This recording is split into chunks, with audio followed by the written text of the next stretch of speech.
मंदोदरी को मजबूरी में करनी पड़ी थी रावण से शादी। पार्वती जी ने क्यों दिया था मंदोदरी को श्राप? ज़्यादातर लोग ने भगवान राम, सीता माता और राम के वनवास जाने की खबर समेत बहुत लोगों की जानकारी होगी। और राम रावण के युद्ध, जैसे कि हनुमान जी के द्वारा लंका दहन समेत रामायण के हर एक पात्र और घटनाओं से जुड़ी न जाने कितनी कहानियाँ सुनी होगी, लेकिन शायद ही कोई रामायण के अहम पात्र यानी मंदोदरी के बारे में ज़्यादा जानते होंगे। वास्तव में रामायण में मंदोदरी का परिचय केवल रावण की पत्नी के रूप में ही नहीं, बल्कि एक कर्तव्यपरायण और धर्म के रास्ते पर चलने वाली स्त्री के तौर पर किया गया है। हम सभी ने रामायण में रावण की पत्नी के रूप में मंदोदरी के बारे में सुना होगा, लेकिन मंदोदरी का परिचय केवल रावण की पत्नी तक सीमित नहीं होती है।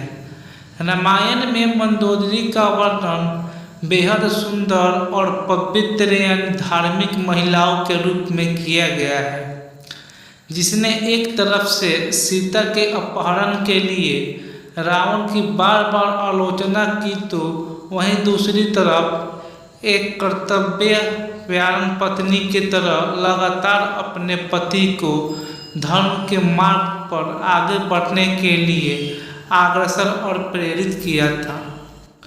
हम सभी ने बचपन से भगवान राम, उनकी पत्नी सीता और उनके संघर्ष के बारे में जानते हैं, और भगवान राम और रावण के युद्ध और हनुमान जी के द्वारा लंका दहन या अयोध्या नगरी में रामायण के पात्र और घटनाओं से जुड़ी ढेर कहानियाँ सुनी हैं, लेकिन बहुत ही कम जानते हैं कि रावण ने मंदोदरी को कितना दुख दिया था और उसके मरने के बाद मंदोदरी का क्या हुआ था। दरअसल मंदोदरी का असली नाम मंदोदरी नहीं था, बल्कि उनका असली नाम मधुरा था। मंदोदरी का जिसका अर्थ होता है एक दिव्य परी। एक कथा के अनुसार मंदोदरी ने एक बार कैलाश पर्वत की यात्रा की थी। वहाँ से वे देवी पार्वती की अनुपस्थिति में भगवान शंकर को खुश करने की कोशिश कर रही थी। जब देवी पार्वती आती हैं और मधुरा को देखकर वे क्रोधित हो जाती हैं और मधुरा को मेढक में बदलकर 12 वर्ष के लिए एक कुएं के अंदर रहने का श्राप दे देती हैं। इसके बाद भगवान शिव देवी पार्वती से श्राप को कम करने का अनुरोध करते हैं, लेकिन माता पार्वती वे श्राप वापस नहीं ले सकती थी। लेकिन वे कहती हैं कि मथुरा 12 साल के बाद अपने असली रूप में आ जाएगी। असुरों के राजा मायासुर और उनकी पत्नी हेमा के 2 पुत्र थे, जिनका नाम मायावी और दुर्दभी था, लेकिन वे एक बेटी चाहते थे। इसलिए उन्होंने अपने बेटी पाने के लिए कठोर तप करने का फैसला किया। जब ये दोनों कैलाश पर्वत पर तप कर रहे थे, तब इसी बीच मधुरा की 12 वर्ष की कठोर तप भी समाप्त होने वाली थी। जैसे ही मधुरा की तप पूरी हुई, वे अपने मूल रूप में आ गई और मदद करने के लिए चिल्लाने लगी। मायासुर और हेमा जो पास में ही तप कर रहे थे, उन्होंने मधुरा की मदद की पुकार सुन ली और तुरंत उसे कुआं से बाहर निकाल लिया। बाद में उन्होंने मधुरा को अपनी बेटी बना लिया और उसका नाम बदलकर मंदोदरी रख दिया था।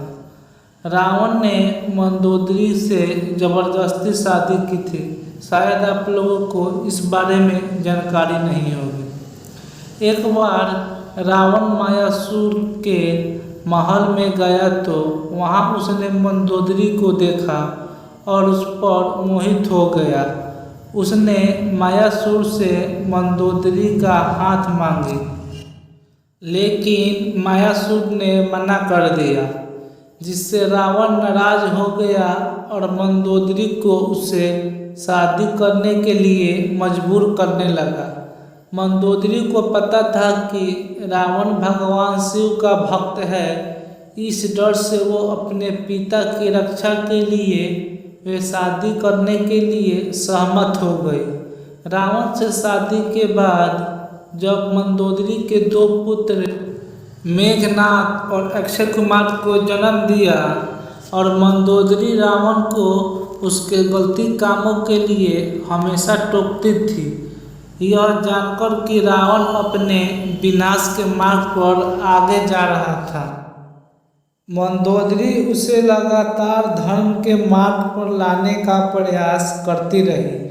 भगवान राम ने रावण का वध करने के बाद विभीषण को लंका का राजा बना दिया था। ऐसे कहा जाता है कि रावण की मृत्यु के बाद विभीषण ने अपनी भाभी मंदोदरी के सामने विवाह के प्रस्ताव रखा था, लेकिन मंदोदरी के बारे में कहा जाता है कि वे एक सती स्त्री थी जो अपने पति के प्रति समर्पण का भाव रखती थी। इसलिए रावण की मृत्यु के बाद मंदोदरी ने विभीषण से विवाह का प्रस्ताव ठुकरा दिया, लेकिन कुछ समय बाद उन्होंने विभीषण से शादी करने के बाद स्वीकार कर ली। और ऐसे ही कहानी को सुनने के लिए हमारे चैनल को सब्सक्राइब जरूर करें।